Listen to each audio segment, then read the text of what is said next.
This single sentence, it just perfectly captures a story that's been 500 years in the making. It's really a story about what happens when this profound personal faith collides with absolute power, and how the convictions of just a few people can end up shaping the character of generations to come. So, today, we're going to trace one family's incredible journey through half a millennium. It's a story that kicks off with a revolution in faith and ends with a legacy of this quiet, unwavering strength. All right, let's set the scene. Our story begins way back in the early 1500s, in the rolling green hills of Canton Zurich, Switzerland. In these little villages like Hirzel and Gruningen, the Strickler name starts popping up in the historical records. They were farmers, weavers, craftsmen, just ordinary people who were about to get caught in the middle of a massive spiritual storm. So this priest, Huldrych Zwingli, he basically started a fire. He began preaching straight from the Bible, arguing that your personal faith, not church rituals, was the true path to salvation.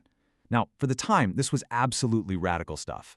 But Zwingli's Reformation, it had its limits. He kept the church tied to the city council, and he held on to the old tradition of infant baptism, where a baby is brought into the faith of their parents, not a faith of their own choosing. Some of his followers, though, they believed real reform had to go way further. And this is where the whole Reformation movement just fractured. On one side, you've got Zwingli's state-run church, where faith was basically a civic duty. And on the other, this brand new, revolutionary idea, a church made up only of conscious, willing believers. They asked a really simple but incredibly dangerous question. If faith is a personal choice, why on earth would anyone be baptized before they can actually choose for themselves? That single issue, personal conviction versus state-mandated faith, drew a massive line in the sand.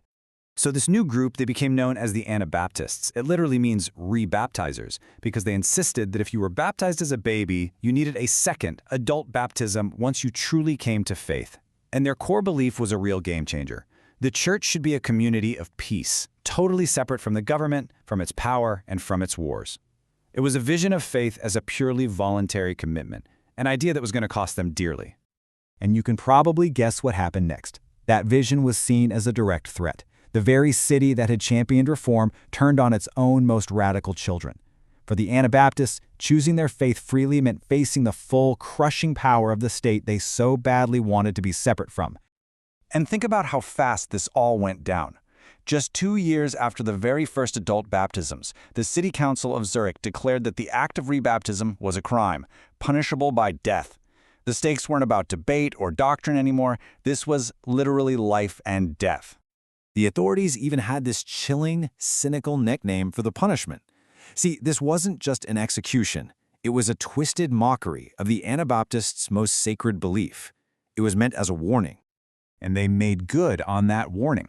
Felix Mons, one of the very first Anabaptist leaders, was taken to the Limit River, his hands were bound, and he was publicly drowned. The symbolism was totally intentional and just brutal. The very water he used to signify new life became the instrument of his death.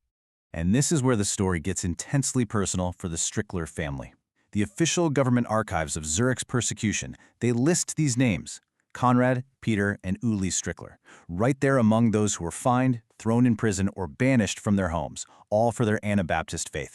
They weren't just watching this history unfold, they were right in the thick of it. All of this persecution sparked a journey that would end up spanning centuries and crossing an ocean.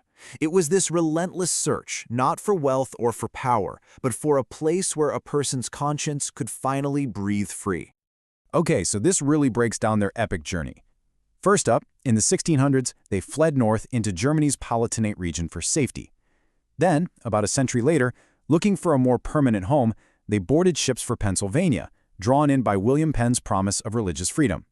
And by the 1800s, their descendants were pushing west, becoming pioneers in places like Ohio and Virginia.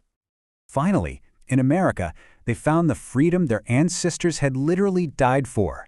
They settled down in places like Lancaster County, building farms and meeting houses. One man, Abraham Strickler, even helped establish the very first Mennonite community in Virginia's beautiful Shenandoah Valley. You see, they were building communities, not empires.